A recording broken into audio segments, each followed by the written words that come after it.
Welcome to the Deep Dive. Today, we're going to peel back some layers on a conflict you probably thought you knew pretty well. That's right, we're talking about the Clone Wars, the huge battles, the Jedi heroes. But what if that whole war was just smoke and mirrors? Like a giant performance put on for a really dark reason. Exactly, and that's what we're diving into today, using Labyrinth of Evil. It's this key novel, really sets the stage perfectly for Episode 3. Yeah, it's a direct prequel. So our mission here is to untangle this really complex web of politics, hidden plans, all the personal stuff happening right at the very end of the Clone Wars. We want to pull out the key insights for you, show you some surprising things about power, about loyalty, and just how deep this darkness ran. Help you really get the why behind all the chaos that's about to unfold. And this source, Labyrinth of Evil, it really lays out how the Sith's grand plan worked, doesn't it? It absolutely does. It shows how a lot of what looked like Republic wins were actually carefully set up traps, just threads in a much bigger, darker picture meant to trap the whole galaxy. And the story just drops us right into the thick of it, doesn't it? Yeah. On Cato Neimoidia. Right into battle. The description's pretty vivid. Clones, droids, just bloodless precision in their fighting under this sky that's all lit up by lightsabers. It throws you straight into that feeling of the war. And right away, we see Obi-Wan Kenobi and Anakin Skywalker. Yeah, and they're dynamic. There's that moment where Obi-Wan almost gets his head taken off. Right. And Anakin saves him, but maybe a bit too close for comfort. Exactly. He even jokes about it. Sorry, Master, but your head was where my lightsaber needed to go. And he still calls him Master, not just as a teacher, but, a council member. It shows that complex respect, even with the joking. Yeah, you can picture Anakin all in black, got that scar from Ventress. Yeah. And their fighting styles are so different. Totally. Obi-Wan's more graceful, sweeping passes. Anakin, he just pushes droids flat, almost unnaturally fast. So their target there is Viceroy Newt Gunray, still causing trouble. Oh, yeah. Classic Gunray. The book points out, rational thinking had never been a Neimoidian strong suit, especially when his stuff was still on Cato Neimoidia. He's actually staying behind to loot the place, even though the Republic's closing in. 13 years after Naboo. 13 years late for justice, yeah. Greed over logic. It says a lot about the kind of people the Jedi are fighting. So they need a plan to get him. Commander Cody steps in. Right. Cody gives him the update. The Citadel's shield generator is tough, so he comes up with this, pretty risky plan. Infiltrating through fungus farms, using beetles. Harvester beetles, yeah. Underground. They communicate with pheromones, have this whole social structure, use them for cover, from surveillance. It's pretty ingenious, actually. But Anakin's not exactly patient with all this caution. Not at all. Tells Obi-Wan, you worry too much, Master. You can just feel him itching for action. And the source mentions he's drawing on some dark memories too, right? To fuel his fighting. It does. It mentions him thinking about the Tusken camp, Jabium, Praeslin, all these traumatic events, using that anger, that rage to cut through the droids.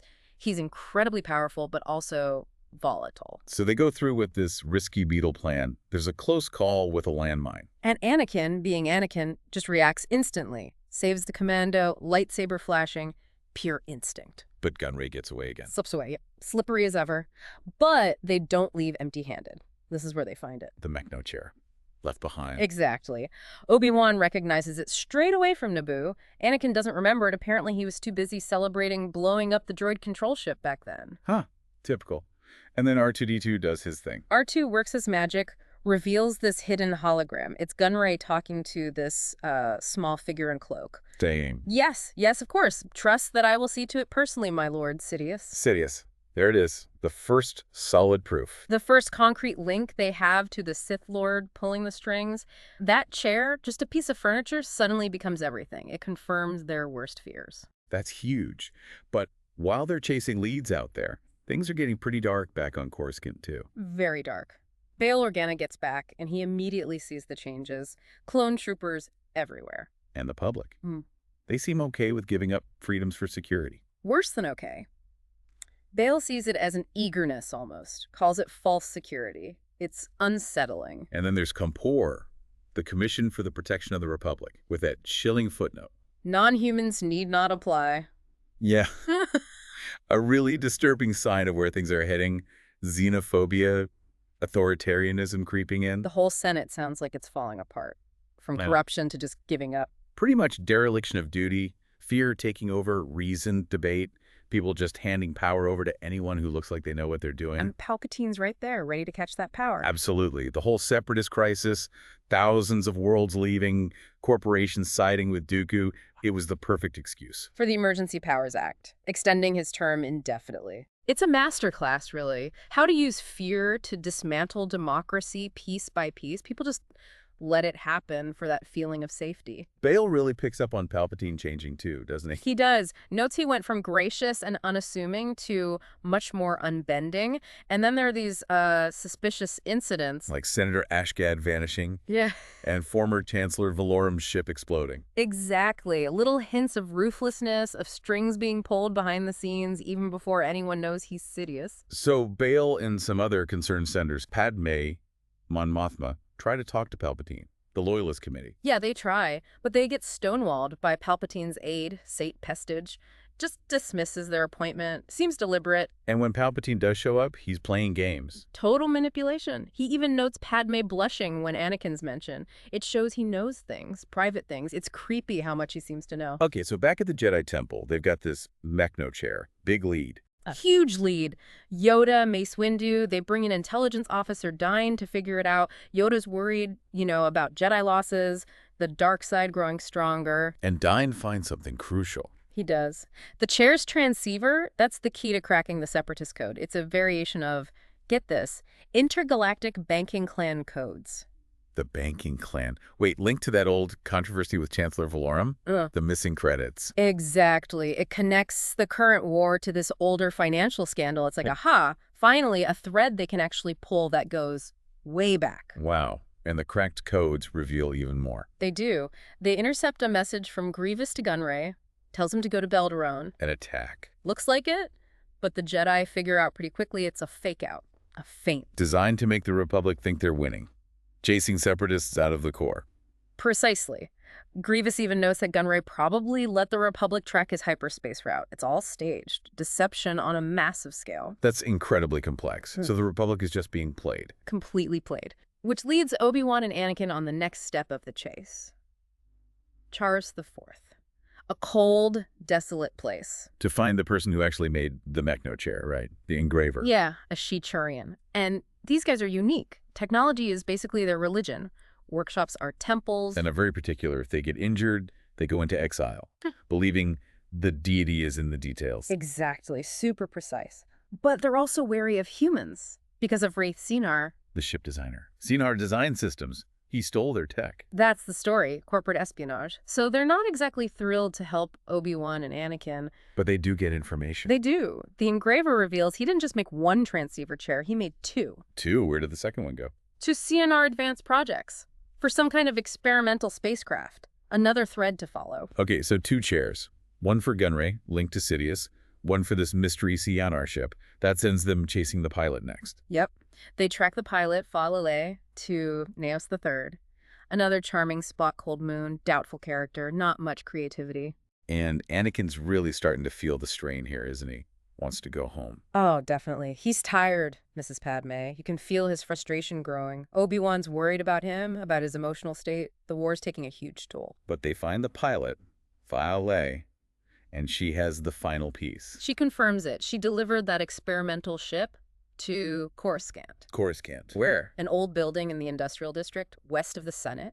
An area called the Works. Right under their noses. The Sith Lord's base is on Coruscant itself. Incredible, isn't it? How could they miss it for so long? It shows just how deep the deception runs. They finally have a location. The Works. What kind of place is it? Not good. Sprawling, abandoned factories, a place for fugitives. And the book says it's strong in the dark side. Strong how? Turns out it was Dooku's secret spot, his home away from home, where he trained as a Sith apprentice. And apparently other Siths before Maul used it too. It's literally a dark side nexus in the middle of the capital. Chilling. So Mace Windu and Shaak Ti lead teams into search. Right, trying to navigate these confusing tunnels and shafts. But just as they start, boom! Coruscant is attacked. Massive Separatist assault, led by Grievous, hits the home fleet completely by surprise. Just chaos upside. And the Jedi Council realizes Palpatine's actions, like that Belderone feint, might have actually made this possible. Made them bolder. They connect the dots, yeah. Grievous isn't just hitting military targets either. He's going after civilian areas, landing platforms, plazas, shelters, trying to overwhelm everything, create panic. Pure Terry tactics. Yeah. And Palpatine himself is in danger. Shaak Ti and Stas Alley race to get him out of his fancy suite at 500 Republica. He seems flustered, confused, possibly frightened. But even then, he's still Palpatine. Oh, yeah. He immediately pulls rank on the Jedi. I thought you answered to me. Questioning their loyalty even as they're trying to save him. Testing them. It's quite revealing. What follows is this desperate chase through Coruscant. Harrowing stuff. Grievous and his Magna Guards are relentless. They're trying to escape on a maglev train. Grievous is just brutal efficiency. The Jedi are pushed to their absolute limit protecting Palpatine. And while this chaos is happening, we get a glimpse inside Dooku's head. We do. From his castle on Khan, he confirms the whole thing, the Sith plan, 1,000 years of careful planning. Even how Grievous was rebuilt, essentially programmed for anger and rage. The whole war was just engineered. Designed to bring the Republic down.